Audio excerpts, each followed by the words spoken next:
उत्तर प्रदेश में हर एनकाउंटर की तरह इस एनकाउंटर को भी इंडी गठबंधन झूठा बताने में लगा हुआ है। गोली सरफराज और तालीम को लगी है, लेकिन उसका दर्द इंडी गठबंधन को हो रहा है। इंडी गठबंधन के नेता क्या कह रहे हैं वो आपको सुनाऊंगा, लेकिन उससे पहले इंडी गठबंधन का ये वीडियो देखना चाहिए। यह वीडियो 13 अक्टूबर को उस वक्त का बताया जा रहा है जब रामगोपाल मिश्रा को गोली मारी गई। वीडियो में रामगोपाल मिश्रा छत पर दिख रहा है, उसके हाथ में एक भगवा झंडा है। वो उस झंडे को नीचे रखता है और छत पर दूसरे झंडे को उठाता है। तभी गोली चलने की आवाज सुनाई देती है। गोली लगते ही रामगोपाल मिश्रा जमीन पर गिर जाता है। जरा एक बार इस वीडियो को देखिए।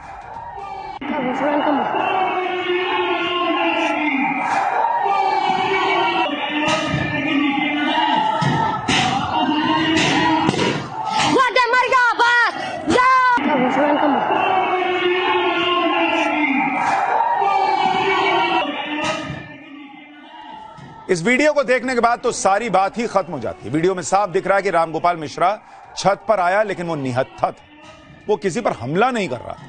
कहा जा रहा कि रामगोपाल मिश्रा छत पर सरफराज के घर पर लगे झंडे को हटाकर भगवा झंडा लगाने वाला था। इसी दौरान उसे गोली मार दी। अगर आपको झंडे से इतनी दिक्कत थी तो गोली मार दोगे। आप जाते ना पुलिस में, लिखाते शिकायत कि भाई मेरे झंडे घर में घुस गया और इसने झंडा हटा दिया। जो झंडा हटाएगा, जो आपके मन का काम नहीं करेगा, गोली मार दोगे। और जब रामगोपाल मिश्रा को गोली लगी तब इंडी गठबंधन के नेताओं के मुंह से उतनी मुखरता से आवाज नहीं निकल रही थी, क्योंकि उनको पता है हिंदू तो जाति में बटा हुआ है, उसका वोट तो किसी ना किसी तरह से मिल जाएगा। लेकिन आज जब एनकाउंटर में एक गोली पैर पर लगी तो इंडी गठबंधन में बाप रे बाप, सब पॉपकॉर्न बने में उछल रहे फाट फाट फाट, क्योंकि सबको मुसलमानों का वोट चाहिए। एनकाउंटर पर सवाल उठाने वाला इंडी गठबंधन इस बात का जवाब नहीं दे पा रहा कि क्या किसी को सिर्फ इसलिए गोली मार दी जा सकती है कि वो छत पर चढ़कर झंडा हटा रहा था। इसी वजह से रामगोपाल मिश्रा की मौत पर लोग बहुत गुस्से में थे और सीएम योगी से इंसाफ की मांग कर रहे थे। यह घटना मुख्यमंत्री योगी आदित्यनाथ के लिए भी चैलेंज थी कि उनके राज्य में क्या अब हिंदुओं की धार्मिक यात्रा में भी हिंसा होगी। इसलिए आप देखिए कि 13 अक्टूबर को रामगोपाल मिश्रा की हत्या की गई। 14 अक्टूबर को सीएम योगी ने अपने बड़े अधिकारियों को ग्राउंड पर भेज दिया। 15 अक्टूबर को योगी आदित्यनाथ पीड़ित परिवार से मिले, इंसाफ का भरोसा दिया और 17 अक्टूबर को आरोपी पकड़े गए और उनमें से 2 का एनकाउंटर हुआ जिसमें वो घायल हो गए। जब पीड़ित परिवार सीएम योगी से मिला था तो उसने आरोपियों के एनकाउंटर की मांग की थी और सीएम योगी ने भरोसा परिवार को दिया था कि किसी भी कीमत पर दोषियों को बख्शा नहीं जाएगा। आज यूपी पुलिस ने सीएम योगी के उसी कमिटमेंट को बरकरार रखा। अगर यूपी पुलिस चूक जाती या एनकाउंटर पर उठते सवालों से घबरा जाती तो आज बहराइच के आरोपी फरार हो जाते। सुनिए 2 दिन पहले रामगोपाल मिश्रा के परिवार से सीएम योगी ने मुलाकात के बाद क्या कहा था। हमने तो इनकाउंटर की मांग की है सीधे, ऐसे जैसे मारा गया है बेदर्दी के साथ, ऐसा तो जानवर ही कर सकते हैं, इंसानों की बस की बात नहीं है। बहराइच एनकाउंटर की जो कहानी पुलिस ने बताई है उसके मुताबिक यह एनकाउंटर बहराइच में ही तब हुआ जब पुलिस आरोपियों को लेकर भारत नेपाल बॉर्डर के पास पहुंची। पुलिस ने बताया कि आरोपियों की निशानदेही पर वो वहां उस हथियार को बरामद करने आई थी जो रामगोपाल मिश्रा की हत्या में इस्तेमाल हुआ था। आरोपियों ने हथियार को जहां छिपाया था वहां जब पुलिस उन्हें लेकर पहुंची तो सरफराज और तालीम ने भागने का प्लान बनाया। दोनों ने उसी हथियार से पुलिस पर हमला करने की कोशिश की जो हत्या में इस्तेमाल हुआ था। आत्मरक्षा में पुलिस को गोली चलानी पड़ी। जिस जगह यह मुठभेड़ हुई वो बहराइच का नानपारा इलाका है। यह नेपाल बॉर्डर के पास है, जबकि हिंसा वाली लोकेशन से नानपारा करीब 35 से 40 किलोमीटर दूर है।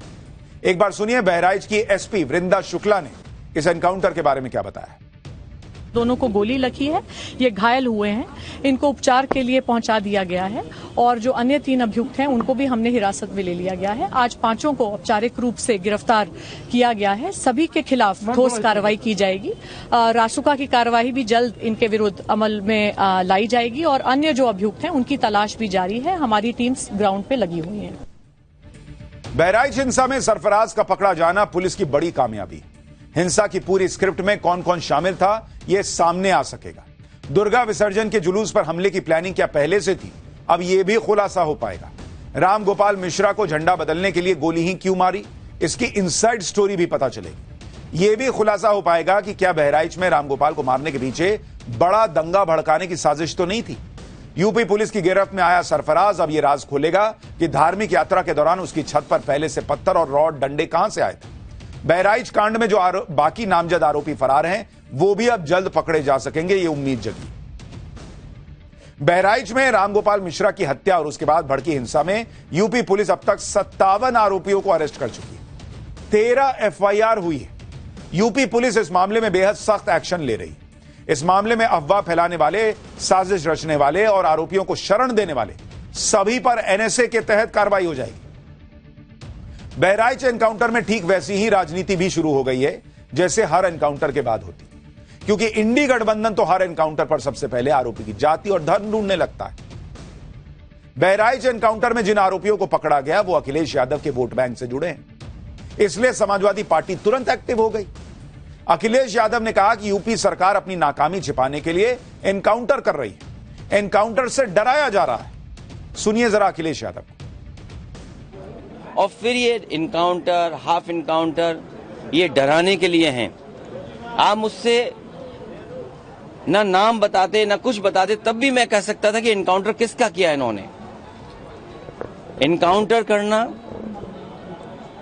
और नफरत को बढ़ावा देना, ये सरकार को नया तरीका मिल गया है काम करने का। ये अपनी सब नाकामी छिपा रहे हैं। हमारे साथी ये पूछ रहे हैं कि आप क्या करते या क्या परिवार से मिलेंगे। जो दुखी परिवार होगा उसको न्याय दिलाने के लिए हम लोग काम करेंगे। हुई नहीं है, घटना कराई गई है, और कराई गई के लिए दोषी कौन होगा। अगर जान गई है किसी की भी, हम दुख में शामिल हो सकते हैं, मुख्यमंत्री जी मिल सकते हैं, लेकिन कराई किसने है इस पे आप लोग बेहतर जानते होंगे। अगर जान गई है, हम दुख बांटने से ज्यादा, जो आज सरकार भी दुख बांट रही है, सरकार को इस बात पे दुख करना चाहिए था कि घटना क्यों हो गई, होनी नहीं चाहिए थी। अखिलेश यादव कह रहे हैं कि आप जिनका इनकाउंटर हुआ है उनका नाम नहीं भी बताते तो मैं समझ जाता वो किस धर्म जाति से। लोग तो ये भी कह रहे हैं सर कि अगर आप नेता का चेहरा नहीं भी दिखाते और ये बयान सुनवाते तो हम बता देते कि ये कौन नेता ऐसा बयान दे रहा होगा। बहराइच एनकाउंटर पर अखिलेश यादव की उलझन साफ देखी जा सकती है। जब वो मीडिया के सामने आए तो लंबा चौड़ा बयान तो दिया, लेकिन कहीं भी पीड़ित रामगोपाल मिश्रा का नाम नहीं लिया। अखिलेश यादव ने यह तक कहा कि सरकार पीड़ित परिवार से मिल सकती है, लेकिन यह नहीं बताया कि वो पीड़ित परिवार से मिलने के लिए किस मुहूर्त का इंतजार कर रहा है। यही पीड़ित परिवार उनकी पीडीए वाली राजनीति से होता तो तुरंत उससे मुलाकात करने कैसे वो सुल्तानपुर डकैती कांड में मंगेश यादव के परिवार से मिले थे, पहुंच जाते हैं उसी तरह से। अब जब आरोपियों का एनकाउंटर हो रहा है, पैर में गोली लगी है, तब इतना दर्द है, और रामगोपाल मिश्रा की छाती छलनी हो गई, तब तो इतना दर्द नहीं था। आप यह भी देखिए कि जब यह घटना हुई थी तब भी अखिलेश यादव आरोपियों के साथ खड़े दिख रहे थे। तब उन्होंने रामगोपाल मिश्रा के हत्यारों पर सवाल उठाने के बजाय यह कहा था कि जुलूस का रूट क्या है, लाउडस्पीकर क्यों बजाया जा रहा था। सुनिए एक बार आंखें और कान खोलकर, अखिलेश यादव का बयान तब क्या था जब रामगोपाल मिश्रा की मौत हुई थी। जिस समय ये प्रोसेशन निकलने का काम शुरू हुआ, कम से कम प्रशासन को इस बात का ध्यान रखना चाहिए था कि जो प्रोसेशन निकल रहा है उसका रूट क्या है, रूट पे पूरी सुरक्षा है कि नहीं है, पर्याप्त पुलिस है कि नहीं है, और उसके साथ साथ उन लाउड स्पीकर्स पे क्या बजाया जा रहा है। अगर ये बात मैं कहूं तो हो सकता है सरकार कुछ और बात कहे, लेकिन कम से कम प्रशासन को यह ध्यान रखना चाहिए था कि आखिरकार क्या बजा रहे हैं, क्या किसी को अपमानित कर रहे हैं। तो ये पूरी जिम्मेदारी शासन की थी, सरकार की थी। शासन की चूक की वजह से इतनी बड़ी घटना हुई। आपने दोनों बयान सुन लिए। हत्या के आरोपियों को एक गोली पैर में लगी तो अखिलेश यादव क्या कह रहे थे, और जब रामगोपाल मिश्रा को मारा गया तो डीजे पे अपमानित करने वाले गाने तो नहीं बज रहे थे। अरे बॉस, डीजे में अपमानित करने वाले गाने बजेंगे तो किसी को मार दीजिएगा क्या बॉस? ये कौन सा हिसाब हुआ?